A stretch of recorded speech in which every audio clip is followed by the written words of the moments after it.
Senhores telespectadores, recordo-me de que no nosso último programa, em Sintra, eu comecei por citar uma poesia do século XVI, a chamada Écloga de Crisfal. Crisfal, já lhes disse, é Cristóvão Falcão. Bom, e ele pretende localizar a cidade de Lisboa e localiza desta forma: entre Sintra, a Muito Prezada, e Serra do Ribatejo, que de Arrábida é chamada, houve pastor e pastora que com tanto amor se amaram, quantos males lhe causaram, etc, etc. Para localizar Lisboa, fala em duas serras: Sintra, a Muito Prezada, e a Serra do Ribatejo, que de Arrábida é chamada. Há 8 dias estivemos na Serra de Sintra, vimos hoje a Serra da Arrábida. Devo dizer que é completamente impossível dizer qual das duas é mais bonita. Só se pode dizer que são realmente dois sítios de uma magia extraordinária, de uma beleza ímpar, completamente diferentes. Esta Serra da Arrábida começa em Palmela, naquele rochedo onde está o Castelo de Palmela, começa aí a serra e vem durante 36 quilómetros até acabar lá embaixo no santuário do Cabo Espichel. Portanto, 36 quilómetros de comprido, cerca de 6 quilómetros de largo e sempre assim à beira do Atlântico, com visões extraordinárias. Devo dizer que esta serra, desde que se fez a ponte sobre o Tejo, está a fazer concorrência à chamada Volta dos Tristes. A Volta dos Tristes, a gente sabe, em Lisboa, é a volta que ao domingo as pessoas vão por Cascais, vão ao Guincho, sobem à Serra de Sintra, depois vêm a Sintra, voltam a Lisboa. Bom, é uma volta bonita, muito bonita. Agora, muita gente vem para a ponte e dá esta volta, vem por aqui, passa a Setúbal, volta a Lisboa. Bom, e é uma volta que nunca cansa, por isto tem sempre aspectos novos. Eu até vou fazer uma confissão, esta volta está um pouco ligada à história da minha vida. Há muito tempo, há cerca de 40 anos, tinham acabado de inaugurar a ponte. E eu vim com a minha mulher, fizemos esta volta, e cheguei ali a um sítio a seguir a Palmela, aliás um pouco antes de Palmela, e vi uma coisa tão bonita, um cabeço todo coberto de papoulas vermelhas, e no alto do cabeço havia 2 moinhos com as velas brancas, isto tudo recortado sobre o estuário muito azul do Rio Sado. Eu fiquei encantado com aquilo. Encantado, vou a Palmela, entro numa pequena lojita que ali havia, ainda lá está, e perguntei: aqueles moinhos, aquela colina que ali está com as papoilas vermelhas, aquilo de quem será? O homem diz-me logo: olha, é meu, tem graça, está em venda, já está interessado. Bom, aquilo não era nada do homem, só era verdade que eu estava interessado e comprei aquilo, porque nessa altura os terrenos para aqui eram muito mais baratos do que do lado de Lisboa. É hoje onde eu tenho a casa e onde eu tenho os livros e onde eu faço o meu trabalho, enfim, essa volta por esta serra influiu assim na minha vida. Mas não é para lhes contar nada disso que eu venho à Serra da Arrábida. A serra tem muitos motivos de encanto, motivos históricos, motivos arqueológicos. Há aqui vestígios da civilização desde as épocas mais antigas, motivos de natureza. Há aqui plantas na Mata da Arrábida, plantas únicas no Mediterrâneo. Há ainda a flora primitiva. Esta serra teve sempre uma espécie de atração mística. Desde os mouros havia aqui pequenas capelas, e é daí que vem a palavra Arrábida, pequenas capelas em que monges solitários rezavam. Depois há uma lenda, não sei até que ponto alguma verdade nesta lenda, não deve haver nenhuma. Diz que veio um mercador inglês, Hildebrando, e vinha de Inglaterra com o seu navio carregado de fazenda, mas quando chegou aqui a estes mares, teve uma terrível tempestade. O mercador levava lá no seu camarotezinho uma imagem de Nossa Senhora. E então, aflito a ver que o navio se despedaçava contra essas penedias, pôs-se de joelhos: ó minha Nossa Senhora, salvai-me. Então não é que a Nossa Senhora desaparece lá do lixo, desapareceu. Mas ele olhou ao longe e viu na serra um grande resplendor. Bom, e a tempestade acalmou. Já não havia ondas, já não havia rochedos. Olha, agora parecia um lago.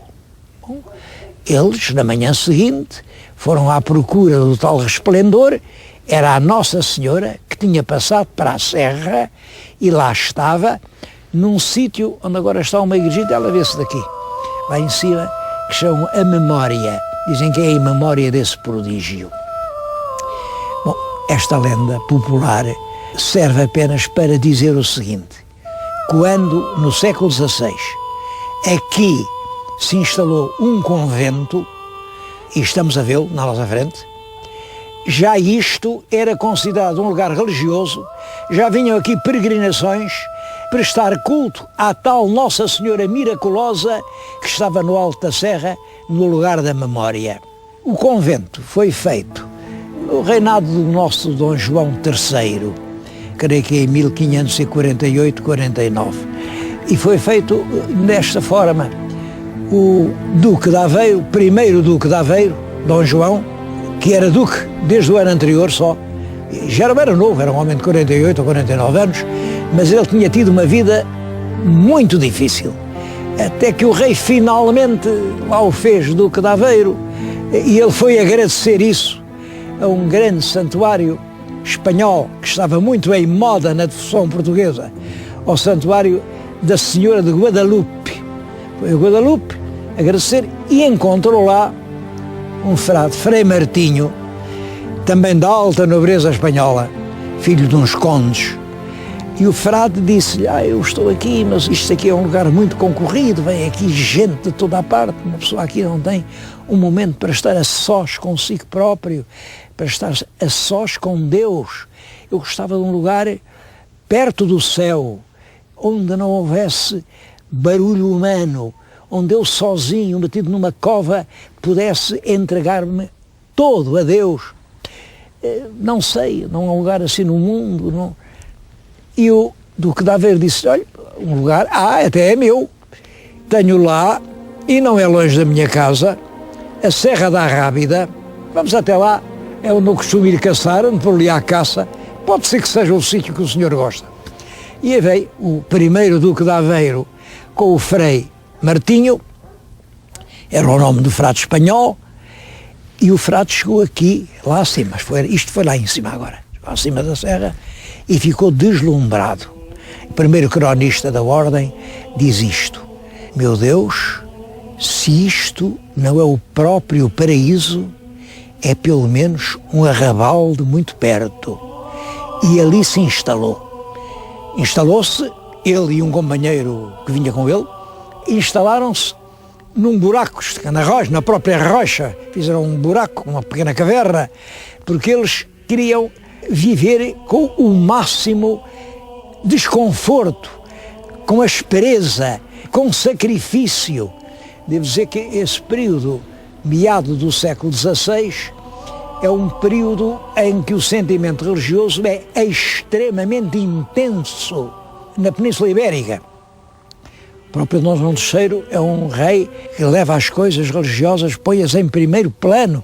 Para eles Deus é tudo. E esse frade instalou-se ali, num buraco, ele e o companheiro, e assim nasceu o Convento Velho.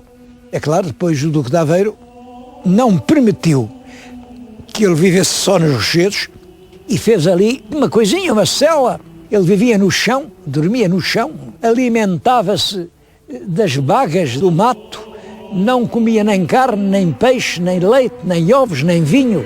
Usava um chicote com que se flagelava para sofrer rapidamente, estes frades que viviam aqui na Rábida foram considerados verdadeiros santos. É nessa altura que o mesmo duque, primeiro duque de Aveiro, acha que é sacrifício a mais e lhes prepara uma coisa muito modesta, umas casinhas, onde no fundo era o chão, de cima do chão punham assim uma grande prancha de cortiça, mas ao menos dormiam na cortiça. E os frades viviam aqui. Isto depois foi sendo aumentado. O que veem hoje já é uma versão muito, muito aumentada daquilo que chamaram Convento Novo. Convento Novo, claro, a comparar com os buracos abertos na rocha que havia lá em cima. Nós vamos até ao Convento Novo, porque eu também lhes quero contar a história dos duques de Aveiro. Eu sei que não é costume, nas nossas escolas, falar nessas grandes famílias, mas é pena, porque essas grandes famílias, enfim, neste caso, a família dos duques de Aveiro é uma família marcada por um signo de desgraça. É uma família que começou mal e acabou ainda pior. Acabou dolorosamente no patíbulo de Belém. Mas vou-lhes contar isso lá embaixo no Convento Novo.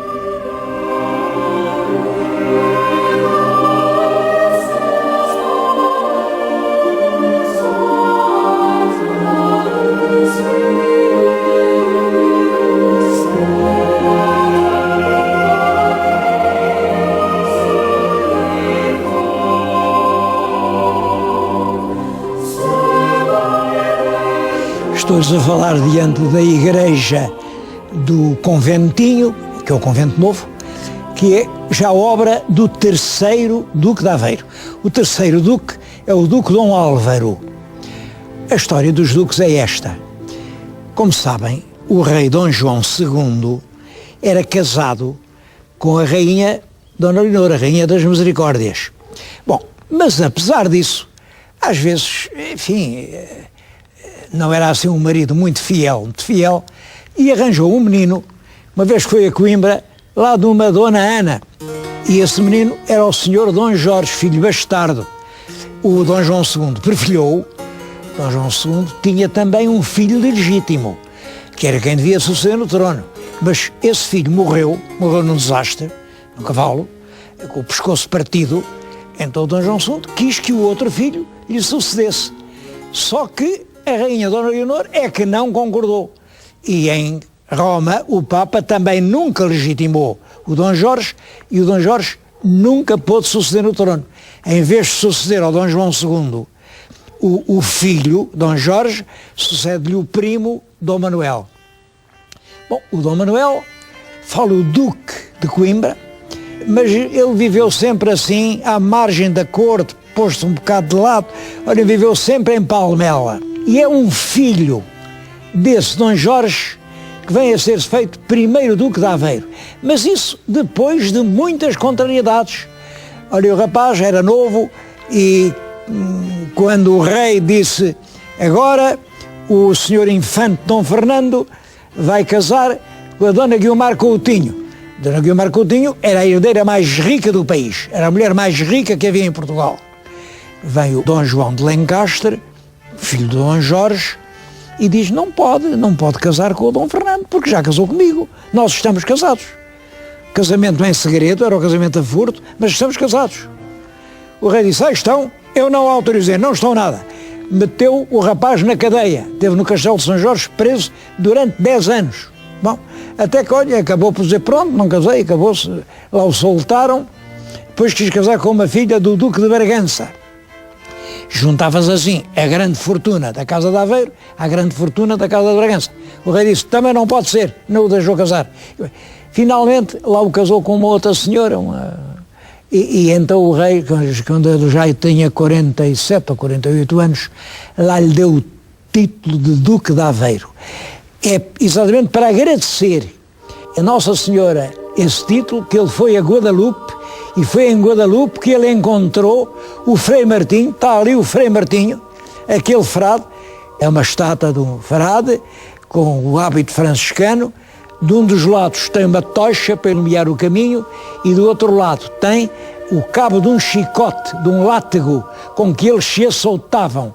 Eles assoltavam-se até saltar o sangue. Eles sofriam.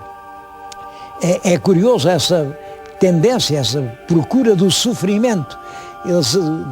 Há uma corrente na Igreja que ainda hoje tem representantes que pensa que Deus manda sofrer. A outra parte, não. Pensa que Deus prefere a alegria, quer que os homens sejam felizes. A suprema felicidade está em Deus. Bom, mas esta corrente do sacrifício, do jejum, da fome, do não dormir, do não ter cama, é essa corrente mística que se instala aqui na Serra da Rábida. Bom, este primeiro duque que lhes falei, o Dom João, é duque ainda há alguns anos, depois morre e sucede-lhe um filho que é pouco tempo duque, porque vai à batalha de Alcácer Quibir com o rei Dom Sebastião, é valente e montado num cavalo, dá uma carga de cavalaria, mas é claro, é atravessado por uma seta e morre. Morre e sucede-se então o terceiro duque, que é este Dom Álvaro. Já domina em Portugal os Filipes, portanto ele fica aqui fechadinho, não sai aqui de Setúbal, entre Setúbal e ali Azeitão, ele tem lá um palácio em Azeitão, ficou por aqui, não ia à corte, e é o Dom Álvaro que no seu vagar, ele foi duque durante muito tempo, fez esta igreja, tudo isto é obra do Dom Álvaro. O quarto duque é o Dom Raimundo. Dom Raimundo, que não é filho de Dom Álvaro, porque o Dom Álvaro não tem filhos, é uma figura sinistra, é um homem que se passa para o lado da Espanha para combater contra Portugal, consegue que o rei de Espanha lhe entregue uma grande armada com cerca de 30 navios, 8.000 homens, e ele avança para derrotar o rei de Portugal e conquistar isto para a Espanha. Coitado, olhem, o mais que ele conquistou foi a Berlenga, que não tinha lá ninguém. Conquistou uma Berlenga deserta, o conquistador da Berlenga. E aqui em Portugal, é claro, foi considerado traidor, julgado e condenado à morte em efígie, porque ele estava em Espanha. Mas em efígie fizeram uma estátua com o Dom Raimundo para o degolar. Sucedeu-lhe um irmão que era religioso, era sacerdote. O rei tinha querido fazer arcebispo de Braga, mas em Roma não aceitavam, porque depois da restauração em Roma não aceitavam o que se passava aqui, e foi nomeado inquisidor mor. Ele está aqui na igreja, logo à entrada, sepultado uma pedra, e ele quis se enterrar aqui, o quinto duque. Sucede-se uma condessa, a condessa também me aparenta, porque eles depois não têm sucessão direta e andam as coisas nos tribunais. Uma dona Guadalupe, que casou em Espanha com o conde dos Arcos. Isto também é muito engraçado, porque esse conde dos Arcos tem uma história misteriosa que nunca ninguém decifrou. No tempo do rei Dom Manuel, havia em Odivelas uma freirinha, que nem freira era, estava lá uma rapariguinha recolhida, ninguém sabia quem era, nem nome tinha. Pois bem, o rei Dom Manuel vai lá com o conde dos Arcos, que veio a Lisboa de propósito, casa com essa freirinha desconhecida, dá-lhe prendas de princesa e é o padrinho do casamento. Portanto, quer dizer, esta é Guadalupe, quando casa com o conde dos Arcos, casa com o descendente de um filho ou neto dessa princesa misteriosa portuguesa que estava em Odivelas e ninguém sabe quem foi. O sétimo duque é Dom Gabriel. Estamos no tempo de Dom João V, do ouro do Brasil, todo o país é rico, mas aqui os fardinhos continuam a querer ser pobres. O mais que o rei conseguiu foi que aceitassem um relógio que ele mandou comprar na Alemanha, que desde o tempo de Dom João V está a funcionar e continua a dar as horas certas. O rei queria que os frades soubessem que horas são neste mundo. E depois, mais uma questão nos tribunais, muito tempo, e veio o Dom José de Mascarenhas, já é Marquês de Gouveia, e consegue ganhar no tribunal o título de Duque de Aveiro. É esse que é acusado de ter mandado dar os tiros em Dom José, no Alto da Ajuda. Foi preso aqui no seu Palácio de Azeitão, foi sujeito à tortura e confessou tudo. Confessou tudo, foi condenado à morte e foi executado em Belém, juntamente com muitos outros fidalgos, com todos os távoras, e executado com uma terrível crueldade. Partiram os braços, as canas dos braços, as canas das pernas, de maneira a deixá-lo vivo, para depois o queimarem vivo. E pegaram nas cinzas e deitaram-nas ao mar. Portanto, o túmulo do 8º Duque, ninguém sabe onde está. A mulher, coitada, que não sabia nada, era Dona Leonor de Távora, uma fidalga, muito fidalga, filha do Conde de Alvor. Ninguém a ajudou, ela ficou sem nada, todos os bens foram confiscados, ficou absolutamente sem nada, olha, e foi para criada de servir das freiras de um convento, ali no Rato. Mas, e isto é impressionante, ninguém a ajudava, ela servia por comer a sua ração de cada dia e limpava as escadas, os degraus, esfregava o chão, descalça, porque toda a gente tinha medo do rei, ou medo do Marquês de Pombal, para ajudarem a viúva do Duque, e ninguém a ajudou. É a história dos duques que está tão ligada aqui a este convento.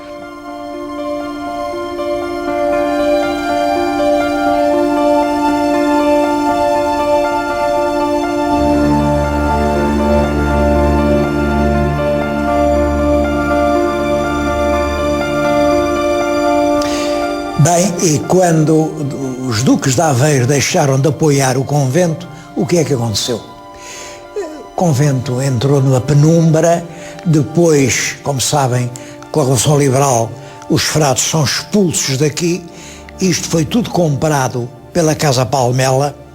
A Casa Palmela fez algumas obras, mas obras que nada tinham a ver já com os espaços conventuais, nem com restauros. E isto entrou um pouco, enfim, num descalabro, entre o mato por todos os lados, ruínas, até que em 1990, portanto não há muito tempo, há 17 anos, a Fundação Oriente comprou isto. Bom, a Fundação Oriente é uma instituição cultural extremamente importante que tem por objetivo, segundo diz aqui o Estatuto, apoio e realização de iniciativas de caráter cultural, educativo, artístico e filantrópico. Claro, em particular, no que respeita à ligação com os países do Oriente. A Fundação restaurou tudo isto, hoje é aqui um centro de estudos e de conferências, promove aqui anualmente, tenho aqui a lista dos encontros da Arrábida. Olha, o último teve por tema Portugal e o Oriente Islâmico na época da expansão portuguesa, é um ponto mal conhecido em Portugal e muito importante. A Fundação publica obras muito importantes, tem uma revista que é notável, quer sob o aspecto gráfico, quer sob o aspecto dos artigos que aqui se publicam, e quem quiser aprofundar alguns conhecimentos sobre a presença de Portugal no Oriente, não pode deixar de consultar esta revista. A revista chama-se Oriente. Eu estou a acabar o programa, mas falta responder a uma pergunta que o senhor telespectador há muito tempo que está a querer fazer. E como é que se pode visitar esse convento da Arrábida? É realmente visitável. Há 2 visitas de manhã e à tarde, de quarta a domingo. É preciso telefonar aqui para o convento da Arrábida e marcar. Numa dessas visitas é acompanhada por guia, que explica tudo, e ficam a saber muito mais do que eu lhes disse, porque realmente eu não tive tempo para percorrer todo o convento.